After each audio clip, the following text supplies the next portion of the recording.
수강생 여러분 안녕하세요. 지난 시간에는 합동경제위원회 및 경제조정관실의 설치에 대하여 살펴보았습니다.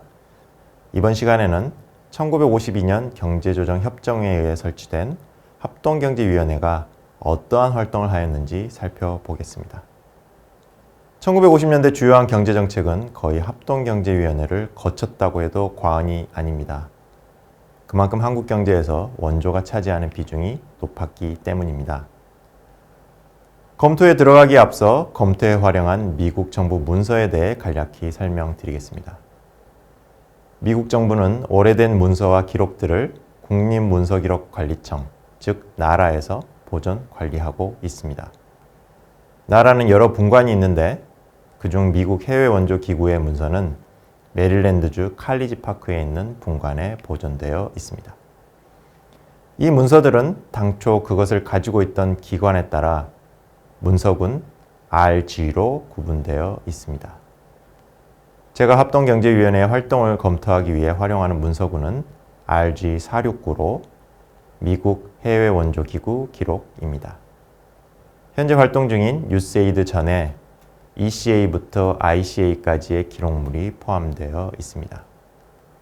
문서군은 다시 엔트리로 구분되어 있습니다.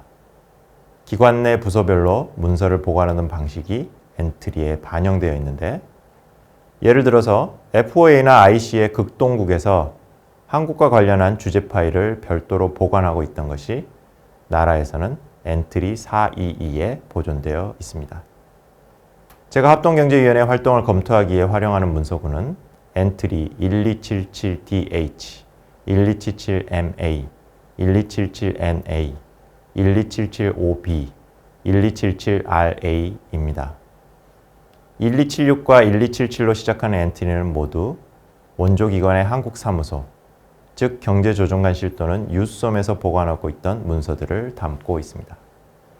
그중 엔트리 1276은 사무국에서 주제별로 분류해서 보관하던 방대한 문서들이고, 1277로 시작하는 엔트리는 주로 합동경제위원회와 관련된 문서들로 본회의와 각 분과위원회에 따라, 그리고 아젠다 회의록 관련 기록들에 따라 엔트리가 다시 구분되어 있습니다. 1277DH는 합동경제위원회 본회의의 회의록이고, 1277MA와 1277NA는 재정분의 회의록, 1277OB는 기획분의 회의록, 1277RA는 구호분의 회의록입니다. 각 엔트리는 다시 파일로 구분되어 있고 여러 개의 파일이 박스에 담겨 있습니다. 파일에는 문서들이 끼워져 있으며 각 파일마다 보시는 것처럼 제목이 적혀 있습니다. 엔트리가 회의록인 경우 연도별로 적당한 분량만큼 파일에 회의록이 끼워져 있고 그 연도가 적혀 있는 것이 일반적입니다. 예를 들어 합동경제위원회 본회의 회의록인 엔트리 1277DH의 첫 번째 파일 제목은 CEB Minute 1952-1953입니다. 기획분의 회의록인 엔트리 1277OB의 경우는 CEB ORC Minute 1952입니다. 이 문서들을 미국 메릴랜드주에 가야만 볼 수 있다면 연구자들에게는 매우 불편할 것입니다. 다행히 한국의 국사편찬위원회에서 한국과 관련된 문서들을 대부분 복제해 와서 전자사료관이라는 홈페이지를 통해 제공하고 있습니다. 전자사료관에서는 나라 문서 외에도 다양한 사료들을 제공하고 있기 때문에 사료를 찾는 노하우도 중요합니다. 전자사료관의 사료는 주로 사료군, 사료계열, 사료철, 사료건으로 계층화가 되어 있습니다. 예를 들어 합동경제위원회 본회의 회의록의 경우 사료군은 문서군 469, 사료계열은 1277DH, 사료철은 CEB Minute 1952-1953 등 파일 제목입니다. 사료철까지만 있고 사료건은 없습니다. 이렇게 계층화가 되어 있기 때문에 엔트리 코드를 알고 있으면 쉽게 문서를 찾아볼 수 있습니다. 예를 들어 1277DH로 검색하면 사료 계열이 하나 뜨는데 그것을 클릭하면 화면에 보시는 것처럼 사료철 58건이 있습니다. 이것을 다시 클릭하면 각각의 사료철 즉 파일의 제목을 볼 수 있고 그중 보고 싶은 파일로 들어가면 디지털 원문을 볼 수 있습니다. 이제 미국 정부가 보존하고 있는 합동경제위원회의 회의록을 토대로 그 활동을 검토해 보겠습니다. 지난 시간에 봤던 것처럼 합동경제위원회 첫 회의는 미국직 대표 해런과 한국직 대표 백두진이 참석한 가운데 1952년 7월 3일에 열렸습니다. 공식적인 회의는 1952년 10회, 1953년 3회 열린 후 1956년 6월 14차 회의가 열리기까지 개최되지 않았습니다. 이것은 당시 합동경제위원회 한국직 대표였던 백두진이 위원회 운영에 회의적인 시각을 가지고 있었기 때문입니다. 백두진의 회고록에 따르면 그는 미국직 대표 C. 타일러 우드에게 위원회에서 소비되는 시간이 너무 많다는 불만을 제기했습니다. 한국경제 운영의 주체는 한국 정부이므로 미국 원조당국과 기본적인 원칙만 합의하면 되지 하나하나 협의할 필요는 없다는 것이었습니다. 그는 이미 합동경제위원회 협약에서 경제재건과 재정안정에 대한 원칙이 정해졌기 때문에 회의는 적을수록 좋다고 보았습니다. 물론 백두진과 우드 사이에서 결정해야 할 사안도 있었습니다. 이 경우 두 사람은 공식적인 회의를 열기보다는 직접 구두나 편지로 의논하고 결정하는 방식을 선호했습니다. 반면 1956년 7월 우드의 뒤를 이어 경제조정관이 된 윌리엄 E. 원과 1956년 이후 부흥부 장관으로서 합동경제위원회 한국직 대표가 된 김현철과 송인상은 위원회를 매우 적극적으로 활용했습니다. 원은 세계 대공황 이후 미국에서 추진된 뉴딜 정책에서 실무를 담당했던 인물로 제2차 세계대전 종전 후에는 트루먼 행정부의 기술 원조 사업이었던 포인트4에 참여하였습니다. 그 후 이란, 브라질을 거쳐 한국의 경제조정관으로서 부임하게 된 것입니다. 원이 부임한 이후 합경의 본회의는 매우 활발히 개최되었습니다. 1957년 8월에만 5회, 9월 4회, 10월 5회 등 매주 본회의가 열렸습니다. 원이 재임하는 동안 그리고 1959년 8월 레이먼드 T. 모이어로 교체된 후에도 거의 매주 회의가 열렸습니다. 합경의 본회의의 연간 개최 횟수는 1957년 51회, 1958년 46회, 1959년 51회에 달했습니다. 예를 들어 1957년 12월 18일에 열린 회의를 보면 참석자는 송인상 부흥부 장관과 원 경제조정관, 사무국 3명, 그리고 참관인으로 한국정부 관료 18명, 미국 측 인사 19명이었습니다. 이 회의에서는 10건의 정책 문서가 채택됐습니다.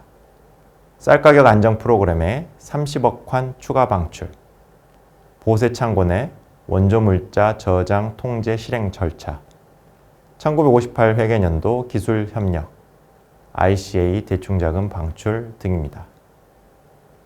이 정책 문서들은 대부분 분과위원회에서 합의된 것을 최종 승인하는 것이었습니다.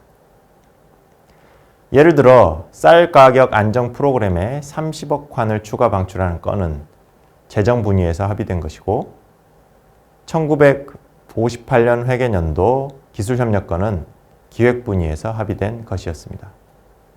ICA 대충자금 방출건은 먼저 기획분의에서 합의되고 그 후 재정분의의 합의를 거쳐 올라온 것이었습니다.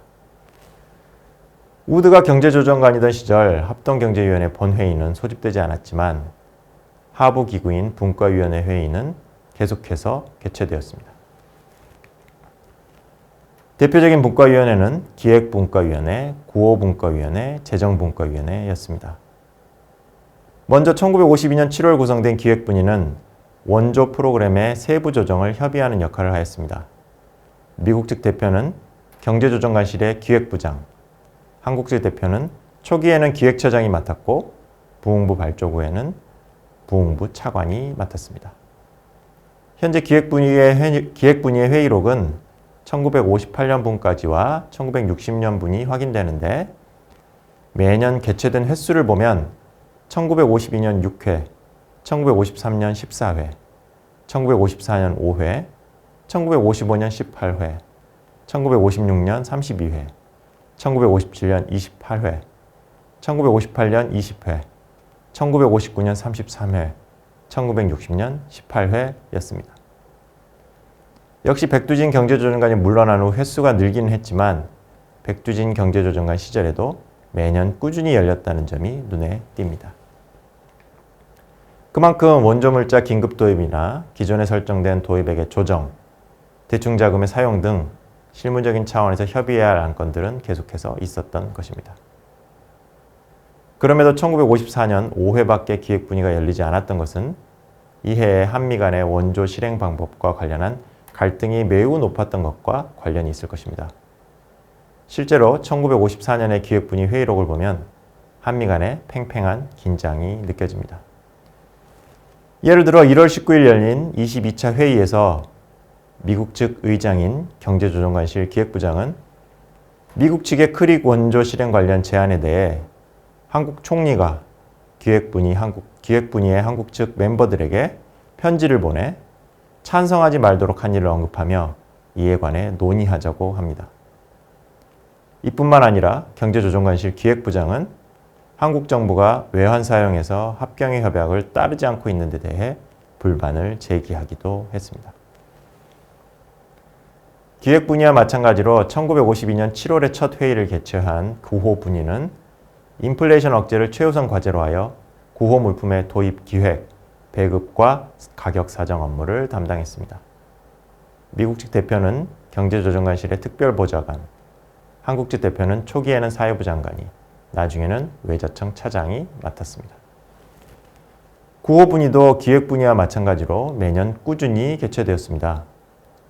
특히 1952년 24회, 1953년 42회, 1954년 34회, 1955년 25회 등 1955년까지는 월 평균 2회 이상 개최되었습니다. 기획분의와 비교해보면 9호 분의의 높은 개최 빈도를 알 수 있습니다. 그만큼 한국전쟁의 피해로 인해 9호 물품 도입이 원조 실행에서 상당한 비중을 차지했던 것입니다. 당시 중요 9호 물품 중에는 차량 운행을 위한 석유 제품이 있었습니다. 그에 따라 9호 분의 회의록에도 석유 제품과 관련된 내용들이 빈번하게 등장했습니다. 예를 들어 1955년 1월 7일 회의에서는 석유 제품 암 시장에 관한 조사팀의 구두 보고가 있었고 1월 10일 회의에서는 1월분 석유 제품의 배분과 가격 사정에 관한 추가 제안이 논의되고 채택되었습니다. 1월 21일 회의에서는 다시 석유 제품 암 시장에 관한 보고가 있었고 2월분과 3월분 석유 제품의 배분과 가격 사정에 관한 제안이 논의되고 채택되었습니다. 이 밖에 수입 비료의 가격 사정과 같은 안건도 9호 분의에서 논의되었습니다. 그런데 9호 분의의 연간 개최 횟수는 1956년 18회, 1957년 12회로 점차 줄어들었습니다. 경제재건이 진전되면서 9호 물품 도입의 중요성이 줄어들고 있던 현실을 반영한 것입니다. 마침내 1957년 12월 18일 합경의 본회의에서는 9호 분의를 해체하기로 결정했습니다. 9호 분의의 기획 배급 업무는 기획 분의로, 가격 사정 업무는 재정 분의로 각각 이관되었습니다. 기획 분의나 9호 분의보다는 약간 늦게 1952년 8월 구성된 재정 분의는 물가 안정을 위한 재정 통화 정책을 협의하는 역할을 맡았습니다. 미국 측 대표는 경제조정관실의 경제재정정책 고문, 한국 측 대표는 초기에는 재무부 장관, 나중에는 재무부 차관이 맡았습니다. 재정 분의도 기획 분의나 9호 분의와 마찬가지로 매년 꾸준히 개최되었으며 1960년까지의 회의록이 모두 남아있는 것이 특징입니다. 연간 개최 횟수를 보면 1952년 10회, 1953년 16회, 1954년 11회로 1954년까지는 기획 분의보다는 자주 개최되었지만 9호 분의보다는 개최 횟수가 작은 것을 알 수 있습니다. 1955년에 개최 횟수가 갑자기 29회로 늘었다가 1956년에 8회로 갑자기 줄어든 이유는 회의록만으로는 알기 어렵습니다. 1957년부터 1959년까지 연간 20회 이상 개최되었던 것은 1957년부터 매년 한미 간 합의에 기초해 재정금융 안정계획이 실행된 것과 무관하지 않습니다. 우드 경제조정관 시기에는 실무적인 사안들은 분과위원회 차원에서 합의가 되면 별도의 승인 과정 없이 합경위에 결정이 되었던 것으로 보입니다. 합경위 본회의가 활발히 열리던 원경제조정관 시기에는 앞서 본 것처럼 분과위에서 합의된 사안은 다시 본회의로 올려서 승인을 받는 것이 일반적이었습니다.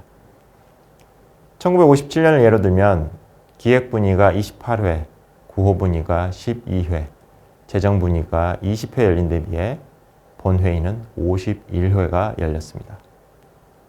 원경제조정관과 김현철, 송인상 부흥부 장관은 정말로 회의를 좋아했던 사람이었다고 할 만합니다. 물론 합경위 본회의에서는 전반적으로 분과위의 의견이 존중되었던 것으로 보입니다. 합동경제위원회는 한미 간의 의견 조정의 장이기도 했지만 한국 정부 관료들이 미국 측 경제조정관실 인사들과 회의하면서 정책 수립 과정을 학습하는 장이기도 했을 것입니다. 1960년대 이후 주요한 역할을 했던 경제 관료들이 합동경제위원회에 어떤 분과위원회에 참가해서 어떤 경험을 했는지를 추적해보는 연구도 앞으로 필요할 것으로 생각합니다. 지금까지 합동경제위원회의 활동을 검토해 보았습니다.